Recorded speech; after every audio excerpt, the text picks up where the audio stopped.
Really the last one that I want to get into is talking about robotic assistance. So we have kind of a newer thing on the market is using a robot to help us precisely put in the knee implants, and it creates a personalized approach to knee replacement technology that wasn't out there. So why use robotic knee replacements? And specifically, the one that we have here is called the Zimmer ROSA, and why use that system specifically? So we're gonna get a little bit in the weeds of knee replacements, and I love talking about this, so bear with me here. But you can imagine if you drop a plumb line, which is, I don't know if anybody is familiar with that, but imagine you've got a line, a weight on a string, and you just hold it up. That's a plumb line.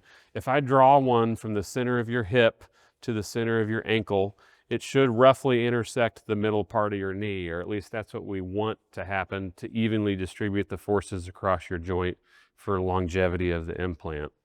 In the past, we just kind of standardize things and we say, well, people are roughly this.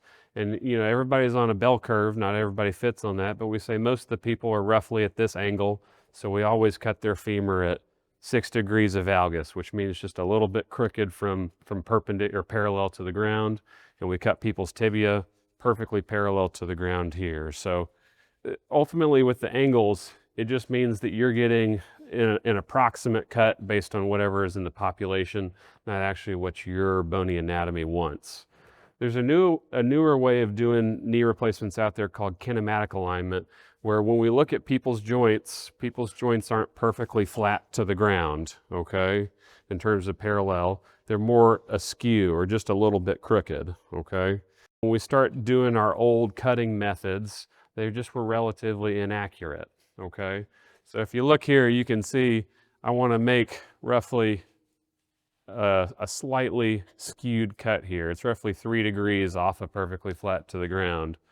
The old way of doing knee replacement is we would put these large guides on the outside part of your leg, and we would say, okay, well, this approximates what the tibia looks like, and we would cut off of that, and we would put a metal rod up inside your femur, and we would cut everybody based on kind of a standardized average, okay?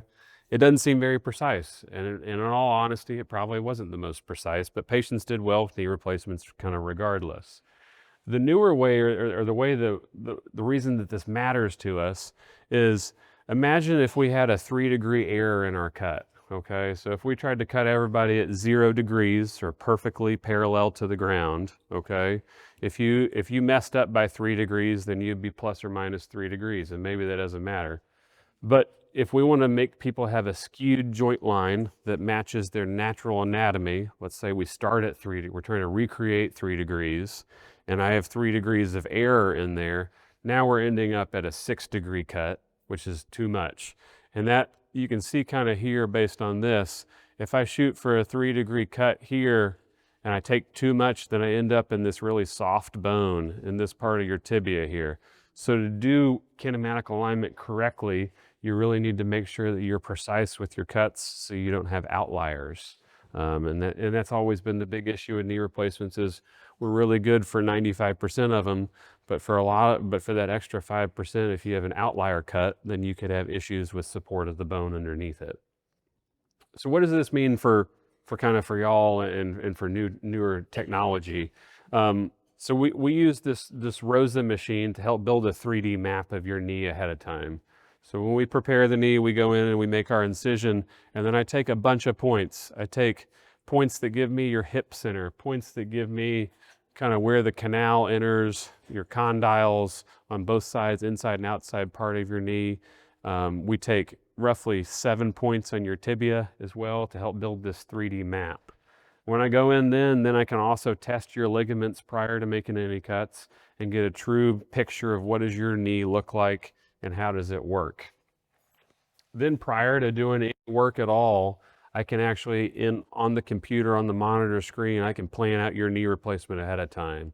And I can make changes that are roughly a 0.5 millimeter in resection each time. We have the ability to rotate the component, to flex the component, to change our cut angles on the components, and we size everything ahead of time as well. So it's a truly personalized knee replacement that maybe before you were kind of getting the standard off the shelf we cut everybody at this angle, we cut everybody at that angle.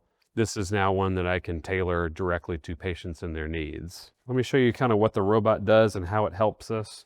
It has a floating arm that after we've planned everything out, I can hit execute plan, and it slides a cut block in place at the right angle, and we'll hold it in the right position while we use the saw to make these cuts around your bone. As we go through and we make the cuts, then we can validate them. So there's a way that I can actually check that I made the right cut as we go ahead, and we kind of get green check marks as long as we're within acceptable tolerances. This is a great case example of a person that you can see that they sort of have an oblique joint line up here so that it's tilted, and then I can put in a knee replacement that is also tilted according to what their knee has been like for many, many years. In terms of kind of the research behind this, it's great in that it helps us with reducing postoperative alignment outliers. It actually helps in our overall gap balancing between the inside and the outside parts of our knee compared to traditional manual instrumentation. And then when we look at generalized outcomes from this, people, at 12 months, that we have better improvement in our knee society scores, which is like a functional status score, and also what's called our forgotten joint score, which means at 6 months, do you wake up and walk around and remember, have you had your knee replaced or not? So really kind of the overall ROSA value that I see here is that it helps us in component positioning to give us a more personalized knee replacement, both based on your ligaments and your bony anatomy. And it gives me the ability to do a more anatomic positioning based on what the actual knee joint is supposed to be like and has been designed, by God. I really think that this leads to similar or lower revision rates. And if you couple this with our new press fit implants, the issue with the press fit implants in the past have always been, oh, are they going to come loose? I think if you can appropriately put the implants in the correct position, you have less likely of loosening over time. So there's improved early patient outcomes. I have to do less soft tissue releases so you have less pain after surgery, and it really recreates your natural mechanics from an early standpoint. And the other big thing is there are different robots out there. So you probably heard about the Mako robot, which is like the Stryker version of this.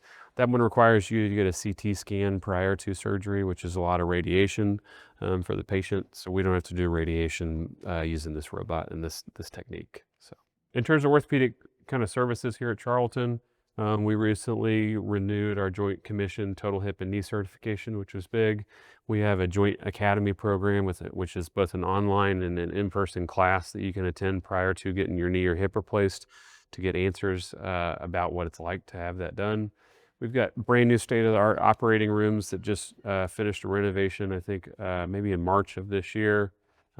We do specific pain blocks. We have the robotic knee and partial knee replacements. We talked about anterior hip replacements, the minimally invasive one.